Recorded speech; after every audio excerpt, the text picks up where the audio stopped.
26장이죠. 마태복음 26장.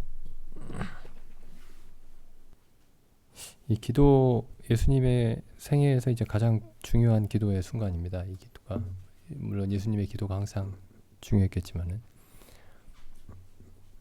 예수님의 생애에서 가장 중요한 기도의 순간이고 이 세상이 창조된 이후로 가장 중요한 기도의 순간입니다. 이 순간보다 더 중요한 기도의 순간은 없습니다. 이전에도 없고 이후에도 없는 아주 가장 중요한 순간입니다. 하나님이 사람이 되어 오셨는데 하나님이시죠. 사람이 되셨지만 하나님이시죠. 죽을 수 없는 하나님이 죽음을 눈앞에 두고 기도하신 아주 이상한 순간입니다. 그리고 이제 예수님이 이렇게 지난번에도 이제 말씀드렸지만은 이렇게 말씀하시죠. 11사도 중에 여기 이제 가룟 유다는 없죠. 가룟 유다는 예수님을 팔러 이제 떠났고 8명의 제자는 좀 멀리 떼어놓고 예수님이 또 이제 세 제자만 데리고 이제 기도하러 가십니다.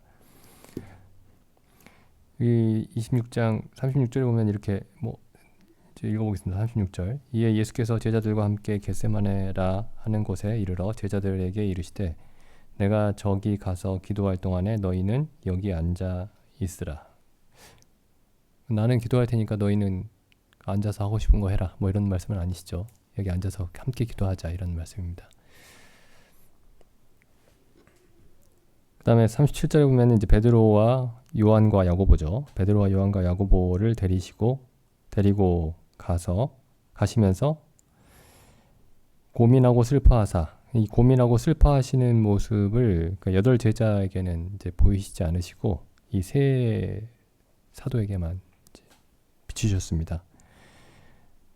그러면서 이제 이들에게 이렇게 말씀하시죠. 38절. 이에 말씀하시되 내 마음이 심히 고민하여 죽게 되었으니 너희는 여기 머물러 나와 함께 깨어 있으라. 마음이 심히 고민하여 죽게 되었다. 이럴 때 보통 사람들의 반응은 어떤 건가요? 마음이 심히 고민하여 죽게 됐을 때 보통은 그냥 주저앉아 있습니다. 하나님을 원망하면서 주저앉아 있거나 그냥 주저앉아 있거나 여기 보는 이 누가복음에 보시면은 이제 누가복음 22장에 보시면 45절에 보시면 같은 사건이죠. 겟세마네 동산의 기도. 근데 이제 제자들이 잠들어 있습니다. 예수님이 이제 기도를 3번 하셨는데 3번 기도하시고 3번 돌아오실 때마다 잠들어 있었습니다. 근데 이제 누가는 이렇게 기록하고 있죠. 22장 45절을 보시면은 기도 후에 일어나 제자들에게 가서 슬픔을 인하여 잠든 것을 보시고 슬프면 그냥 사람들은 누워 있습니다. 절망적인 일이 있을 때 그냥 누워 있습니다. 한탄하면서 누워 있죠. 하나님을 원망하면서 누워 있거나 슬픔에 그냥 잠겨 있습니다. 근데 여기 보면 예수님도 똑같이 말씀하시죠. 이 마태복음 26장에 보시면은 37절 예수님도 고민하고 슬퍼하셨다 이렇게 되어 있습니다. 이 슬픔을 어떤 사람의 슬픔과도 비교할 수가 없죠. 이 마음의 고통을 어떤 사람의 고통과도 비교할 수가 없습니다. 예수님의 고통이 이제 눈에 보이게 표현된 것이 그 땀방울이 핏방울이 되었다.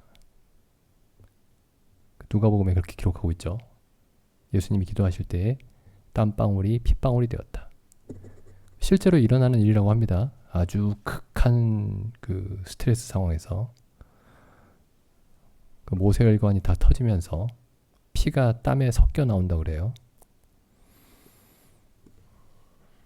근데 예수님은 심히 고민하고 슬픔에 잠겼을 때 기도하셨습니다.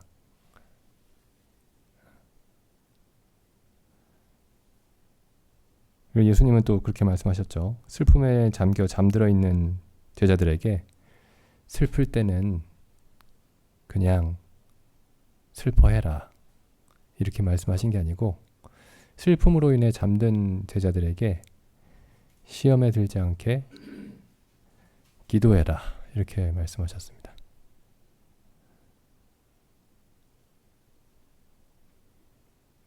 그 슬플 때야말로 큰 어떤 일이 닥쳐서, 큰 재난이 닥쳐서, 큰 사고가 생겨서 슬픔에 잠겼을 때야말로 그냥 아무것도 안 하고 있을 수 있는, 아무것도 안 하고 그냥 슬픔에 잠겨 있을 수 있는 그런 자격이 생긴다, 권리가 생긴다, 뭐 이렇게 생각할 수 있을 것 같은데, 예수님은 그 슬픔에 잠긴 제자들에게 시험에 들지 않게 깨어 기도하라, 이렇게 말씀하십니다.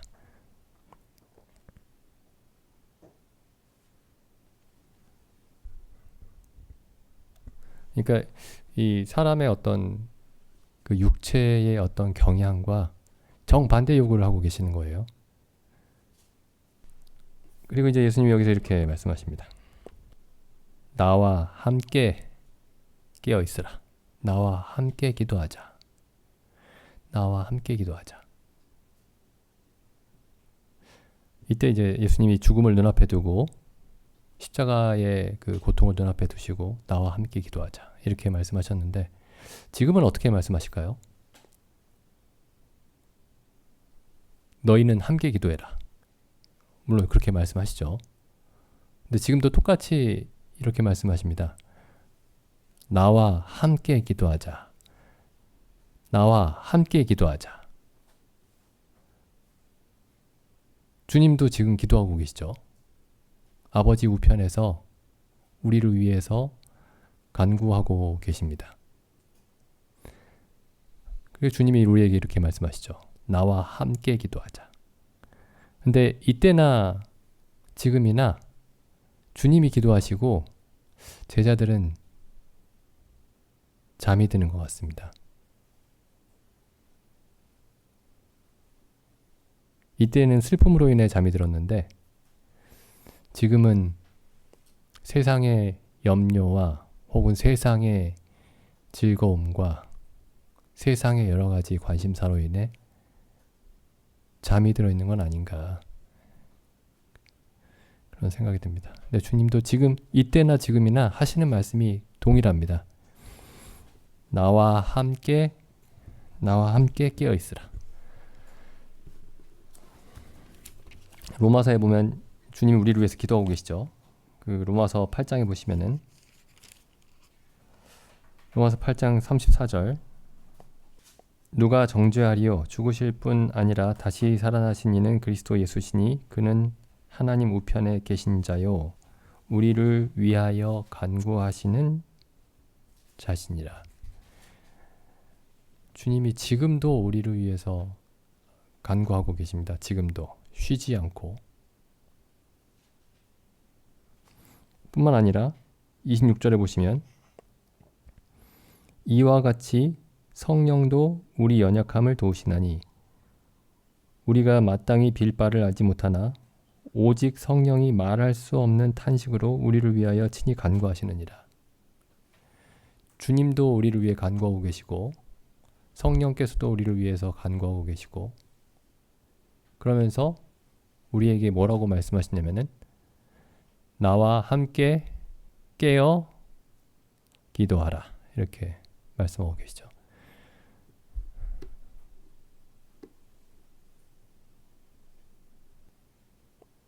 지난 시간에 찾아봤습니다만 그 사도 바울도 모든 교회 성도들에게 그 사도 바울의 수많은 그 서신서들에서 마지막에 보면 이렇게 기도하죠. 나를 위해 기도하라. 우리를 위해 기도하라. 기도가 절실하게 필요합니다.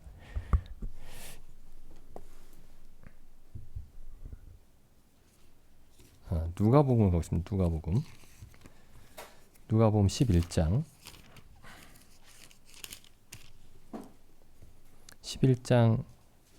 1절 예수께서 한 곳에서 기도하시고 마치심에 제자 중 하나가 여짜오되 주여 요한이 자기 제자들에게 기도를 가르친 것과 같이 우리에게도 가르쳐 주옵소서. 그러니까 예수님이 이제 우리가 흔히 아는 주기도문이라고 부르는 그 기도를 가르쳐 주시죠. 예수께서 이르시되 너희는 기도할 때 이렇게 하라. 아버지의 이름이 거룩히 여김을 받으시오며 나라가 임하옵시며 우리에게 날마다 일용할 양식을 주옵시고 이렇게 이제 기도를 가르쳐 주시죠. 근데 여기 보면 이제 제자 중에 한 사람이 그냥 다짜고짜 예수님께 기도를 가르쳐 달라고 한 게 아니고 요 앞에 이렇게 시작합니다. 예수께서 한 곳에서 기도하시고 마치심에 제자 중 하나가 여짜오되, 그러니까 제자들이 예수님이 기도하시는 것을 봤던 거죠. 예수님이 기도하시는 모습을 본 겁니다. 그리고 예수님이 그러니까 예를 들어서 예수님이 이제 여러 가지 일을 하셨죠. 병을 고치시기도 하고 귀신을 쫓기도 하시고 또 말씀을 가르치시기도 하시고 많은 일을 하셨는데 제자들이 그때마다 예수님이 병을 고칠 때마다 예수님 저희에게도 병 고치는 능력을 주십시오. 예수님이 귀신을 쫓을 때마다 예수님 저희에게도 귀신 쫓는 법을 알려주십시오. 예수님이 설교를 하실 때마다 예수님 저희에게도 설교하고 말씀을 가르치는 법을 알려주십시오. 그렇게 하지 않았습니다. 다른 건 구하지 않았습니다. 근데 딱 하나 구했어요. 예수님이 기도하시는 모습을 보고 나서 예수님, 저희에게도 기도를 가르쳐 주십시오. 다른 일도 다 중요하죠. 예수님이 하신 다른 모든 일도 굉장히 중요합니다. 근데 제자들이 다른 그 어떤 것보다 기도를 가르쳐 주십시오 라고 했던 사실을 우리가 생각해 볼 필요가 있습니다. 왜 그랬는지. 그러니까 제자들은 예수님의 이 일하시는 모습을 보니까 이 땅에서 삶을 24시간 같이 있으면서 예수님을 보고 있는데 예수님의 그 말씀과 기적과 병 고침과 귀신 쫓음과 그 모든 것들이 예수님의 기도에서 나온다는 것을 알았던 겁니다. 그래서 예수님께 기도를 가르쳐 달라고 했습니다. 기도를 가르쳐 달라고 했습니다.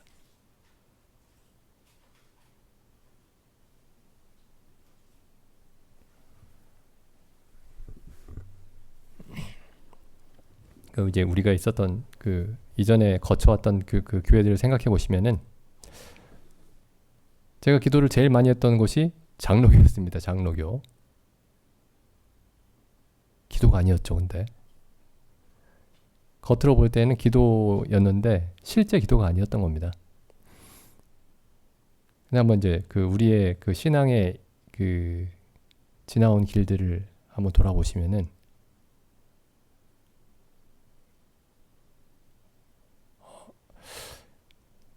기도가 있었는가?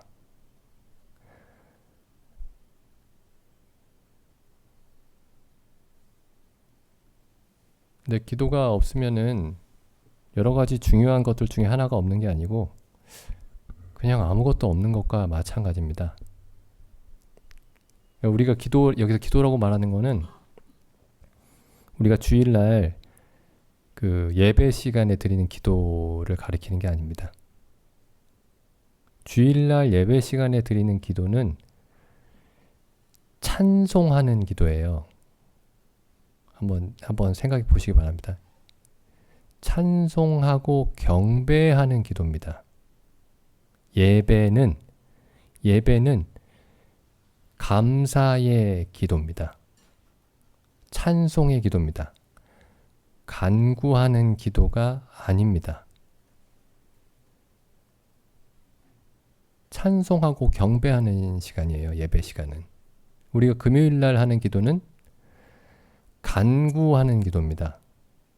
근데 우리가 이제 금요일에 기도할 때 보통 형제님들이 한 번씩만 이렇게 기도하고 가끔씩은 형제님 한 분이 2번 기도하고 뭐 이렇게 마치죠.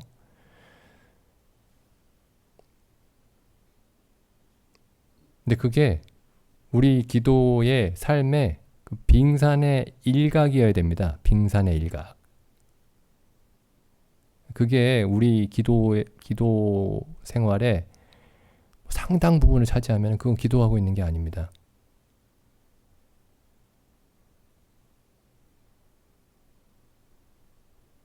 그러니까 우리가 기도한 지가 꽤 오래됐으니까 근데 왜 이렇게 기도를 오래 했는데 뭐 아무 일이 안 일어나고 있지?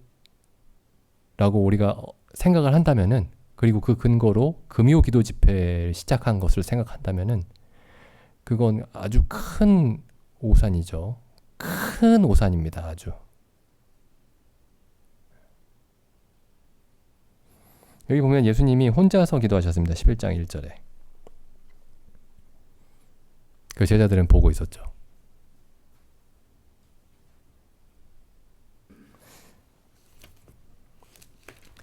요한복음에 보시면은 우리가 말씀을 읽고 연구하고 묵상하는 목적이 뭐냐면 기도하기 위해서입니다. 그러니까 목적이 있어요. 근데 말씀을 읽고 연구하고 묵상만 하고 딱 끝나면은 그거 굉장히 이상한 일입니다. 어쩌면 헛수고라고도 할 수 있습니다. 헛수고. 여기 요한복음에 보시면 요한복음 15장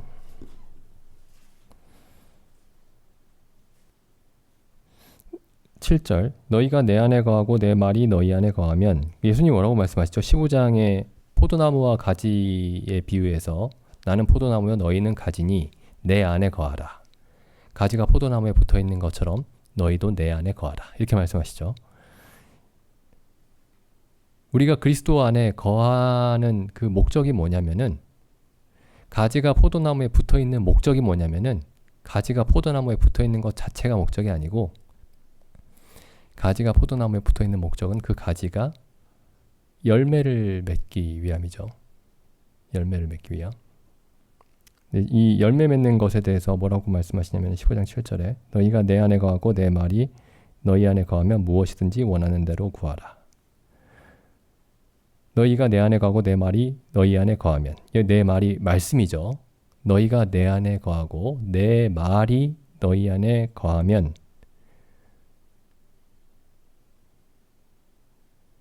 이 말씀이 무엇을 하냐면은 말씀이 구하게 합니다. 말씀이 기도하게 합니다. 왜냐면은 이 말씀이 하는 일이 뭐냐면은 말씀이 하는 일이 여기서 보시면 우리에게 무엇이 없는지를 보여주는 일을 합니다. 말씀이. 우리에게 무엇이 있으면 구하지 않겠죠. 우리에게 무엇이 없는지를 알게 되면 구하겠죠. 그것도 아주 절실하게 필요한 무언가가 없다는 사실을 보게 되면 구하겠죠. 그래서 말씀이 우리 안에 거하면 구하게 됩니다.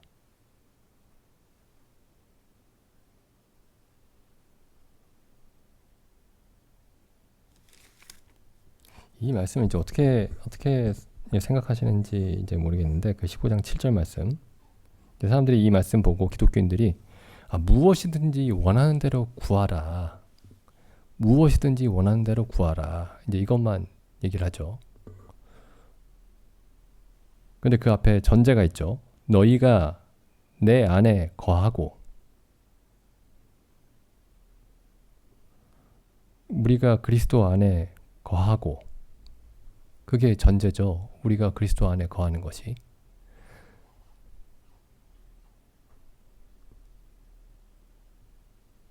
이게 무슨 말이죠? 우리가 그리스도 안에 거한다?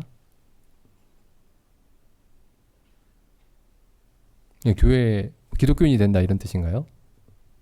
교회에 다닌다 뭐 이런 뜻인가요?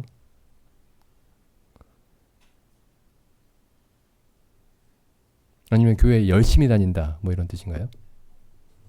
아니면 열심히 성경을 읽고 열심히 전도를 하고 열심히 봉사를 하고 이게 그리스도 안에 거한다는 말인가? 이게 무슨 뜻일까요? 이 앞에 보면 이제 예수님이 이렇게 말씀하셨죠. 포도나무와 가지의 비유로. 가지가 포도나무에 붙어 있는 것. 그 그림을 가지고 너희도 가지가 포도나무 안에 있듯이 너희도 내 안에 있으라 이렇게 말씀하신 거죠.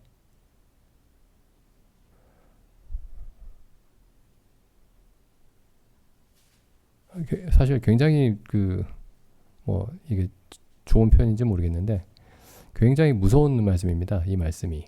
내 안에 거하라. 그럼 이 가지는 포도나무에게서만 진액을 받죠. 이 가지 안에 흐르고 있는 진액은 전부 포도나무에게서만 오는 겁니다. 뭐 다른 데 있는 진액도 좀 있는데 포도나무에서 좀 많이 받고 그런 게 아니고 포도나무의 진액만 이 가지의 진액이죠.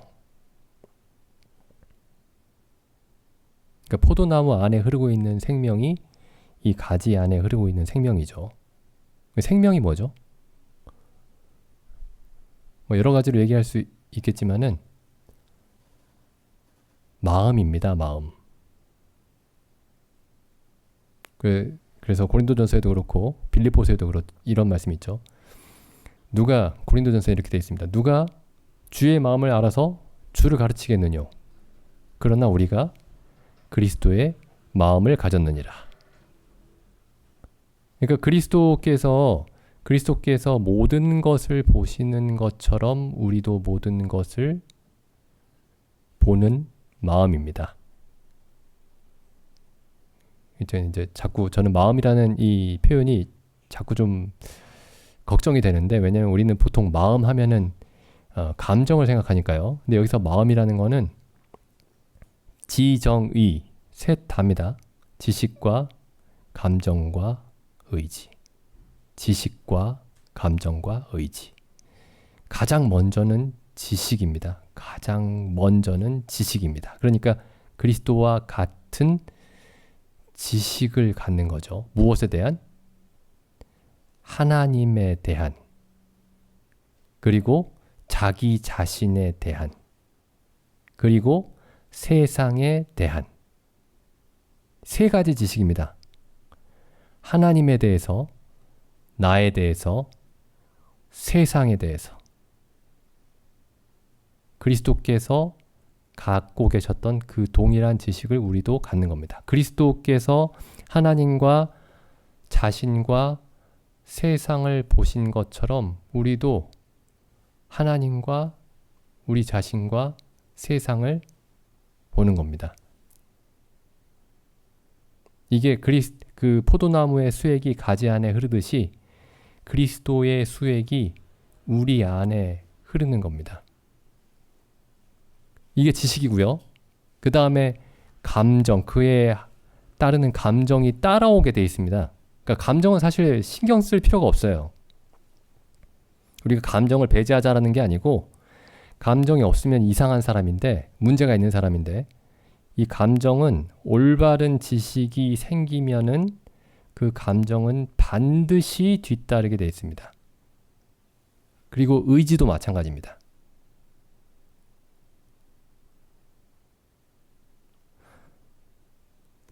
그러니까 그리스도가 하나님을 알듯이 우리가 하나님을 알고 그리스도가 자기 자신에 대해서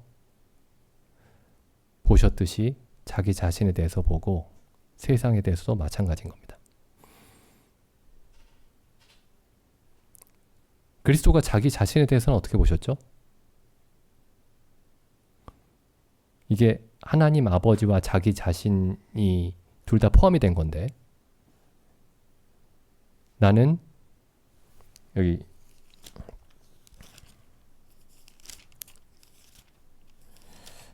잘 아시는 말씀이지만 우리가 귀에 못이 박히게 읽었던 말씀이죠. 5장 요한복음 5장 19절 보시겠습니다. 그러므로 예수께서 저희에게 이르시되 내가 진실로 진실로 너희에게 이르노니, 진실로 진실로 강조하고 계시죠. 예수님은 진실로를 한 번도 쓰지 않아도, 단 한 번도 쓰지 않아도 진실을 말씀하고 계십니다. 모든 말씀이. 근데 여기서는 진실로 진실로 이렇게 2번 강조하시죠.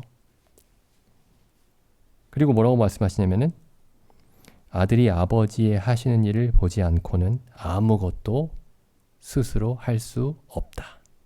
이게 아버지와 자기 자신에 대한 예수님이 가지고 계셨던 지식입니다. 태도입니다.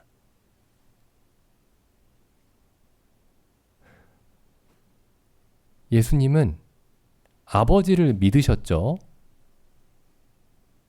근데 아버지를 믿는다는 말의 반대편에는 무슨 말이 있는 거냐면은 자기를 불신하셨습니다. 불신. 자기 불신. 그러니까 우리가 예수 그리스도를 믿는다, 하나님을 믿는다라고 말할 때 그 반대편에는 항상 어떤 말이 있는 거냐면 반드시 나에 대한 불신, 완벽한 불신이 있는 겁니다.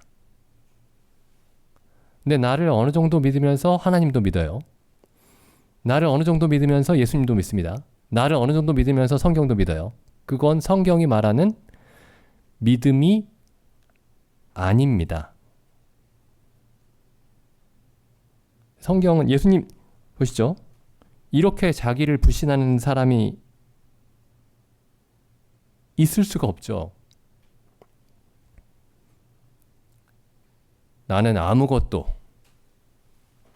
스스로 할 수 없다. 아무것도 스스로 할 수 없기 때문에 아무것도 하지 않겠다 이런 뜻이 아닙니다. 예수님은 아무것도 스스로 할 수 없다 이렇게 말씀하셨는데 결국에 십자가에서 뭐라고 말씀하셨죠? 다 이루었다. 아무것도 스스로 할 수 없었는데 모든 것을 하셨습니다. 아무것도 스스로 할 수 없었으니까 아무것도 못했다가 아니고 아무것도 스스로 할 수 없으셨음을 아셨기 때문에 모든 것을 다 이루셨습니다.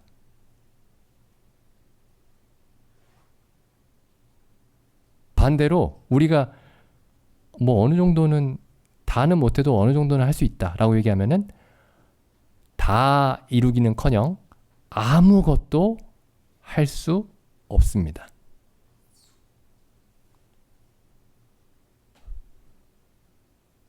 이게 굉장히 어려운 것 같아요.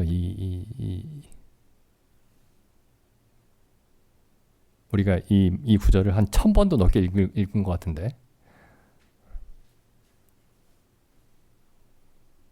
자기 불신.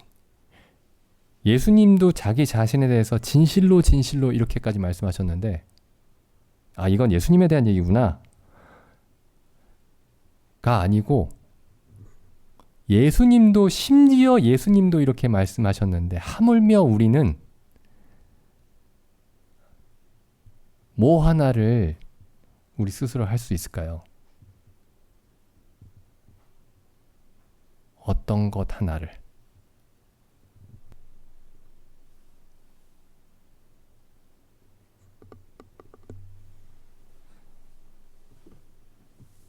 그래서 지금 이 5장 19절 말씀에 30절도 똑같은 말씀이죠. 내가 아무것도 스스로 할 수 없노라. 듣는 대로 판단하노니 나는 나의 원대로 하려 하지 않고 나를 보내신 이의 원대로 하려는 거로 내 판단은 내 심판은 의로우니라. 내 평가는 옳으니라.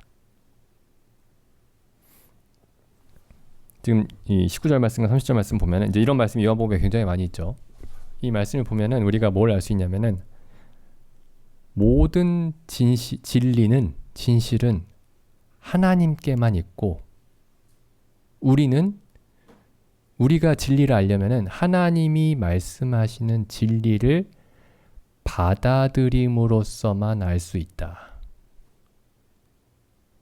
하나님의 전능하심과 전지하심에 대한 믿음, 그리고 나의 무지함과 무력함에 대한 인식이죠.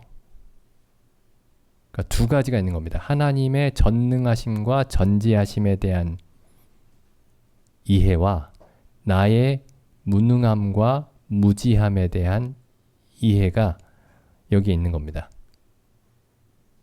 이게 그리스도의 마음이죠. 이게 예수님이 내 안에 거하라 라는 말씀입니다. 내 마음을 가지라. 내 마음을 품으라.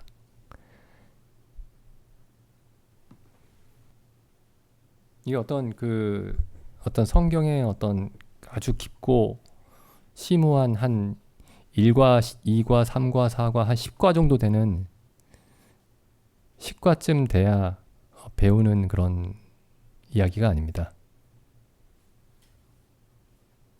이게 성경에서 우리가 처음 들어야 되는 얘기입니다. 처음.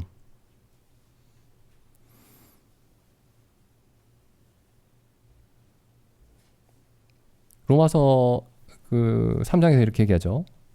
의인은 없나니 하나도 없으며.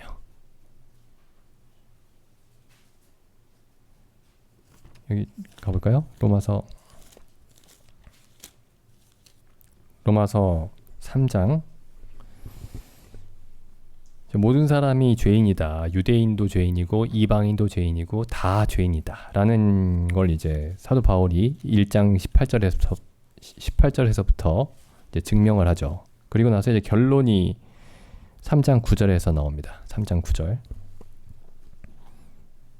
그러면 어떠하뇨? 우리는 나으뇨? 결코 아니라. 유대인이나 헬라인이나 다 죄 아래 있다고 우리가 이미 선언하였느니라. 이게 1장 18절에서 3장 8절까지의 결론입니다. 그리고 이렇게 얘기하죠. 10절. 기록한 바. 그러면서 시편 14편을 인용합니다. 의인은 없나니 하나도 없으며. 의인은 없다.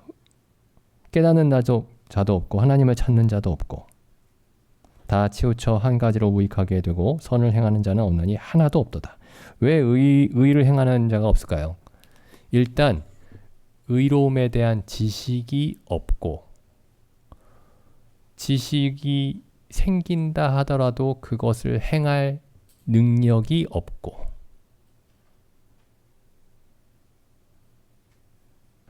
이 지식과 능력은 하나님에게서만 옵니다.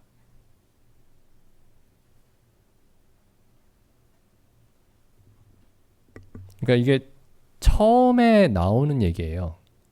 복음의 처음에 복음을 듣기 전에 그러니까 그 구원에 대한 내용을 듣기 전에 구원을 받아야 할 상태, 우리의 본래적인 상태에 대해서 설명할 때 이미 나오는 얘기입니다.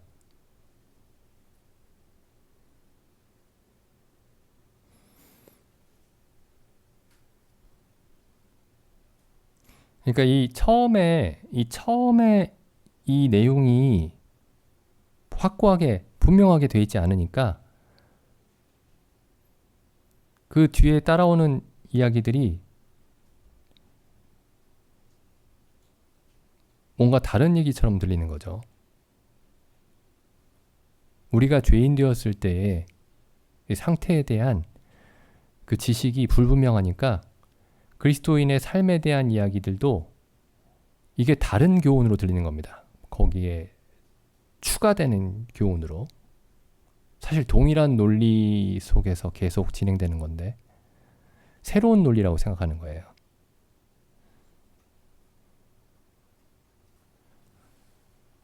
우리 마음속에 이게 분명하게 이해가 돼야 됩니다.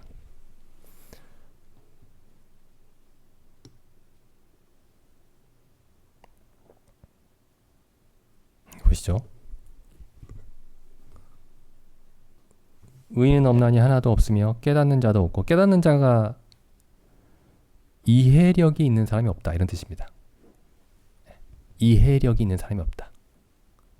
나는 이해력이 좋은데, 뭐 어떤 사람들은 그럴 수 있어요. 나는 꽤 이해력이 좋은 사람인데.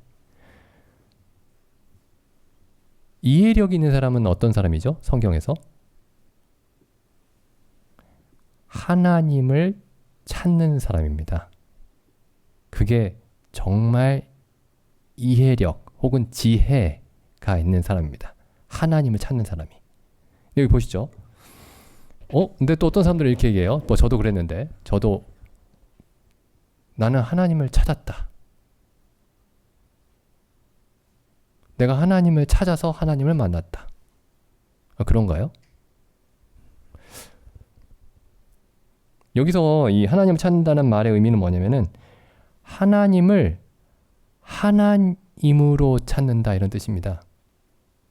내가 지옥 가지 않기 위해서 하나님을 찾는 게 아니고, 뭐 복을 받기 위해서 하나님을 찾는 게 아니고, 삶에 어떤 괴로움이 있는데 그 괴로움을 해결받기 위해서 하나님을 찾는 게 아니고, 하나님을 만유의 주인으로서, 창조자로서 절대적으로 모든 일에 있어서 선하고, 모든 일에 있어서 의롭고, 모든 일에 있어서 지혜롭고,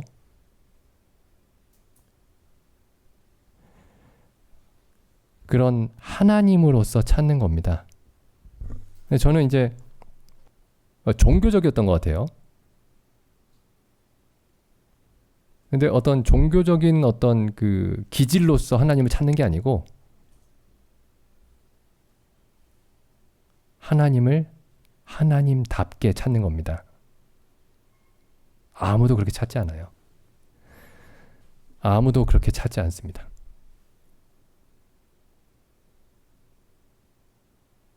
지난번에 말씀드렸죠. 하나님을 하나님으로 찾는 사람. 그 예가 욥입니다. 욥. 하나님이 그에게서 모든 것을 다 한순간에 다 가져가셨을 때에도 하나님을 찬송했습니다. 예수님이 하나님을 하나님으로서 찾는 분이셨죠. 그 예가 뭐냐면은 예수님 십장에서 이렇게 말씀하셨죠. 나의 하나님, 어찌하여 나를 버리셨나이까. 하나님이, 그러니까 어떤 다른 사람이 나를 버린 게 아니고 만유의 주인이신 하나님이 나를 버리셨습니다. 그러면 어떻게 될까요? 그래도 하나님께 찬송했습니다. 여기 마태복음 잠깐 가볼까요? 여기 마태복음 27장 46절에 보시면 제9시쯤에 예수께서 크게 소리질러 가라사대 엘리 엘리 라마 사박다니 하시니 이는 곧 나의 하나님 어찌하여 나를 버리셨나이까 하는 뜻이라. 여기 지금 예수님이 지금 이 말씀하시는 이 외침이 시편에 예언되어 있던 겁니다. 시편 22편 1절에 있죠. 시편 22편 1절 가보시면은 그러니까 그 예수님의 죽음을 미리 본 거예요. 다윗이 오래전에. 내 하나님이여 어찌하여 나를 버리셨나이까. 어찌 나를 멀리하여 돕지 아니하옵시며 내 신음하는 소리를 듣지 아니하시나이까. 내 하나님이여 내가 낮에도 부르짖고 밤에도 잠잠치 아니하오나 응답지 아니하시나이다. 응답하지 않는 하나님이죠. 버리신 하나님이죠. 나를 버리신 하나님, 내게 응답하지 않는 하나님에게 뭐라고 말씀하시냐면은, 기도하시냐면은 3절에 이스라엘의 찬송 중에 거하시는 주여, 주는 거룩하시나이다. 이게 하나님을 하나님으로 찾는 겁니다. 하나님을 내 수호신으로 찾는 게 아니고 하나님을 하나님으로 찾는 겁니다.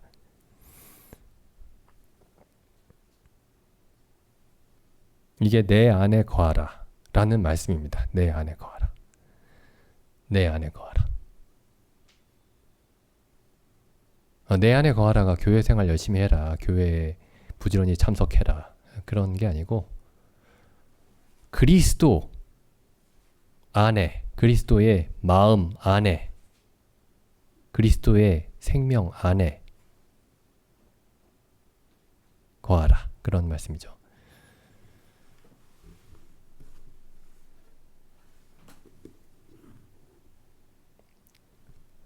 너희가 내 안에 거하고 내 말이 너희 안에 거하면 무엇이든지 원하는 대로 구하라. 그리하면 이루리라. 그럼 이 사람은 뭘 원할까요? 무엇이든지 원하는 대로. 그럼 내가 요즘에 뭘 갖고 싶은데 그걸 구하지 않고 그리스도가 원하시는 것을 간절히 원하게 될 겁니다. 예수 그리스도가 원하는 것만을 간절히 원하게 될 겁니다. 이렇게 이제 성경을 살펴보다 보면은 우리는 그리스도인의 삶의 그 여정을 한 100걸음 정도로 생각했을 때 몇 걸음 정도 걸었을까요?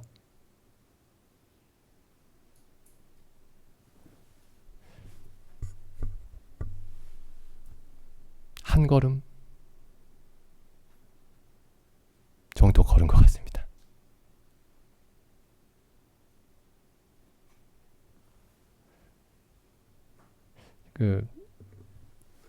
옛날에 세영재님이 한두 번 하신 말씀 같은데, 성경을 보면은 우리가 이제 성경을 보면 이제 그리스도인의 삶을 다름질한다고 돼 있잖아요. 다름질하면 어떻게 해야 되죠, 원래? 다름질을 하면은 출발선에서 이제 다름질을 시작합니다. 그럼 점점 결승점이 가까워져야 되죠. 근데 결승점에서 이렇게 그 결승 라인을, 이게 줄을 들고 있는 사람들 있잖아요. 그 결승 라인을 들고 있는 사람들이 더 빨리 달려가는 것 같습니다. 더 빨리, 더 멀리.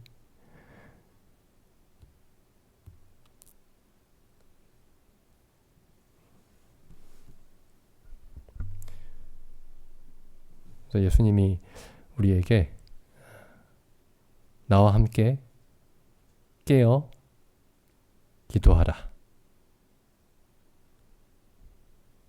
라고 말씀하셨을 때 우리가 주님과 함께 깨어서 기도하겠습니다. 우리가 마음에는, 예수님이 또 제자들에게 이렇게 말씀하시죠. 마음에는 원이로되 육신이 약하도다. 참 부러운 말씀입니다. 마음에는 간절히 원하지만 육신이 약하구나. 예수님이 제자들에게 그렇게 말씀하셨어요. 근데 우리에 대해서는 너희가 마음에는 간절히 원하지만 육신이 약하구나, 그렇게 말씀하실지, 마음에 너희가 원했으면 좋겠다, 이렇게 말씀하실지,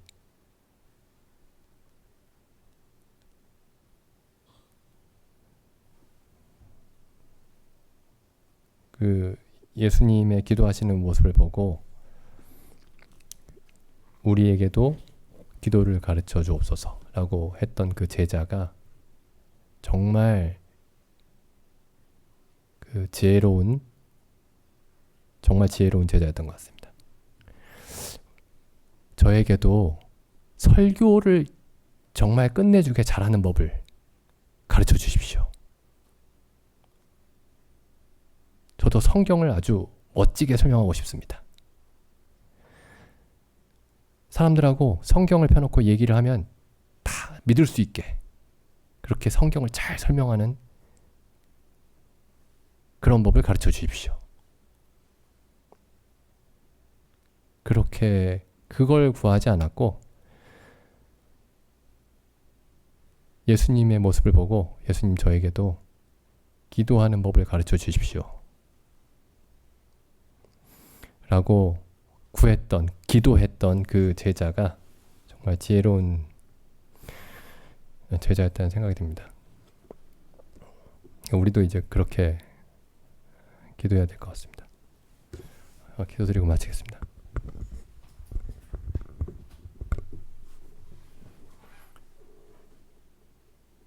하나님 아버지,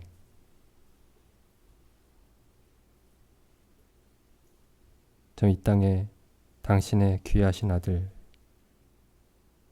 지극히 존귀하신 예수 그리스도를 보내어 주심에 감사드립니다. 그리스도께서 이 땅에 오실 때부터 수많은 사람들이 기도로 준비하고 있었사옵고, 세리오 안에 아버지가 기도하고 있었사옵고, 안나가 기도하고 있었사옵고,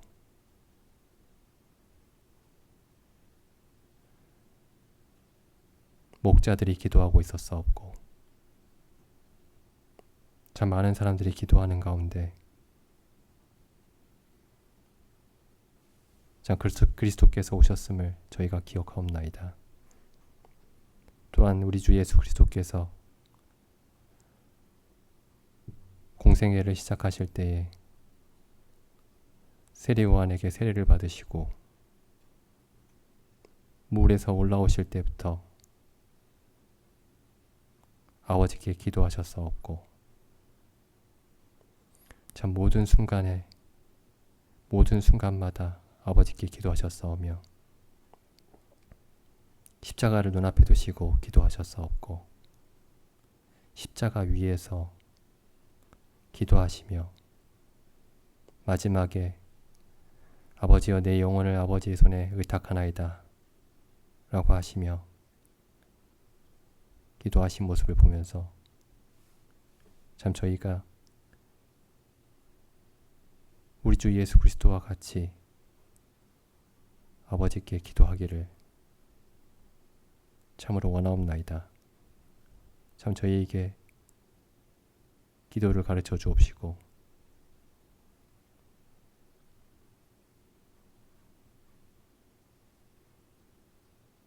주님과 함께 깨어 항상 기도할 수 있도록 저희를 도와주시옵소서. 참 저희가 마음에는 원이로되 육신이 약하오니 참 저희를 항상 붙들어 주시옵고 인도하여 주시옵소서. 그리하여 저희가 의의 열매를 풍성히 맺을 수 있도록 저희에게 은혜를 베풀어 주시옵소서. 이 모든 말씀을 우리 주 예수님의 이름으로 기도드립니다. 아멘.